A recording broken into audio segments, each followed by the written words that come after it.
అన్నమయ్య జిల్లా లక్కిరెడ్డిపల్లె పోలీస్ స్టేషన్లో వైసీపీ నేత మాజీ ఎమ్మెల్యే రమేష్ కుమార్ రెడ్డిపై పోలీసులు కేసు నమోదు చేశారు. సీఎం చంద్రబాబు మంత్రి మండిపల్లి రాంప్రసాద్ రెడ్డిపై అనుచిత వ్యాఖ్యలు చేశారని, ప్రజలను రెచ్చగొట్టేలా మాట్లాడారని టీడీపీ నాయకుడు మదన్ మోహన్ మరి కొంతమంది లక్కిరెడ్డిపల్లి పోలీసులకు ఫిర్యాదు చేశారు.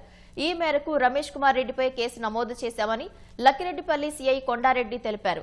మంత్రి మండిపల్లి రాంప్రసాద్ రెడ్డి సోదరుడు లక్ష్మీప్రసాద్ రెడ్డి కూడా తన అనుచరులతో వెళ్లి లక్కిరెడ్డిపల్లె పోలీస్ స్టేషన్లో ఫిర్యాదు చేశారు. లక్కిరెడ్డిపల్లిలో కాసేపు ఉద్రిక్త పరిస్థితులు నెలకొన్నాయి. దీంతో స్థానికంగా ఎలాంటి ఘర్షణకు తలెత్తకుండా ఉండేందుకు రమేష్ కుమార్ రెడ్డిని రాత్రి పోలీసులు అదుపులోకి తీసుకున్నారు. అనంతరం లక్కిరెడ్డిపల్లి నుంచి మదనపల్లె గ్రామీణ పోలీస్ స్టేషన్ కు తరలించారు. రమేష్ రెడ్డి ఇలాగే వ్యవహరిస్తే తీవ్ర పరిణామాలు తప్పవని మంత్రి మండిపల్లి రాంప్రసాద్ రెడ్డి హెచ్చరించారు.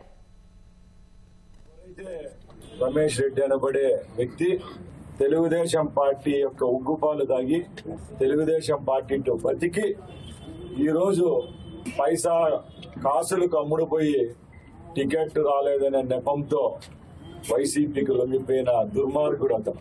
పెదవా నీ స్థానం ఏదో కనుక్కో, నీ స్థానం కనుక్కోరా ఫస్ట్. నువ్వు నీ పార్టీలో నిన్ను పార్టీలో చేర్చుకునేదానికి కూడా ఇష్టం లేకపోతే నీ బంధువుల ద్వారా రాయబారం నడిపి నువ్వు పార్టీలో చేరాలని నన్ను కామెంట్ చేసినావు. నువ్వు ఆ రోజు పార్టీ మీద మమకారం లేక అమ్ముడుపోయిన వ్యక్తి నువ్వు నా మీద కామెంట్ చేసే శక్తి నీకుందని అడుగుతున్నా. నేను అట్లా భయపడే వ్యక్తిని కాదు.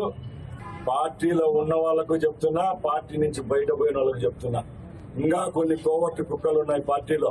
ఆ కోవర్టు కుక్కలను కూడా బయటికి తీసి కొట్టే పరిస్థితి దగ్గరలో వస్తుందని తెలియజేసుకుంటున్నా. నీకు దమ్ము ధైర్యం శరం ఉంటే రాంప్రసాద్ రెడ్డి అనే నేను రా, నాతో తగులు.